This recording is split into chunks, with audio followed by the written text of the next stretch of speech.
She's got this. I'm an EMT student, so I should know patient assessment. But anywho, this is Savannah's homework. She's the director. I'm on the camera. Medical patient assessment. 75th take. Action. All right, BSI. I'm going to do a scene size up. And in that scene size up, I'm checking for personal safety and environmental hazards. Do I need ALS, ambulance, other resources, or backup? Number of patients and nature of illness, which is respiratory distress or difficulty breathing. I'm going to move on to my primary assessment, and my general impression is, and I'm going to determine whether my patient is stable or unstable. If they are stable, then I can move on to the ABPU, which determines their level of consciousness. A stands for alert, V stands for verbal, P stands for physical, and U stands for unresponsive. If they respond to alert, then I do not need to check for verbal or painful stimuli because they'll respond.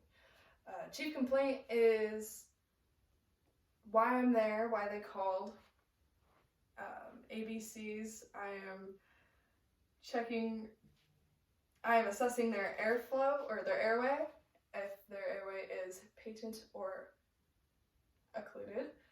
B is breathing. C is circulation, and you check that by pressing on one of their fingernails. It's called the capillary refill, and if it doesn't come back in 2 seconds, then yeah, their circulation is not good. Then you determine transport priority. Moving on to patient history. I'm going to assess with sample. S is signs and symptoms, if there is signs that I can see. Symptoms is if there's pain, and if there's pain, then I move on to the OPQRST, which stands for O is onset, P is provocation, Keep going. Q is quality, R is radiation, S is severity, T is time. Moving on. A stands for allergies, M stands for medications, P is previous medical history, L is last oral intake, so what did they have for their last meal? And then E stands for events leading up. After I assess all of that, I can reassess and transport.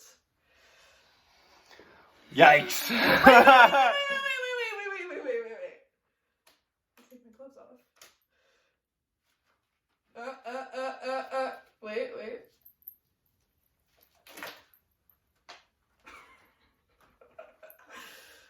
Is that right? Done? I don't know. What was it? Was it good? Was it good? Was it bad? Ask her questions.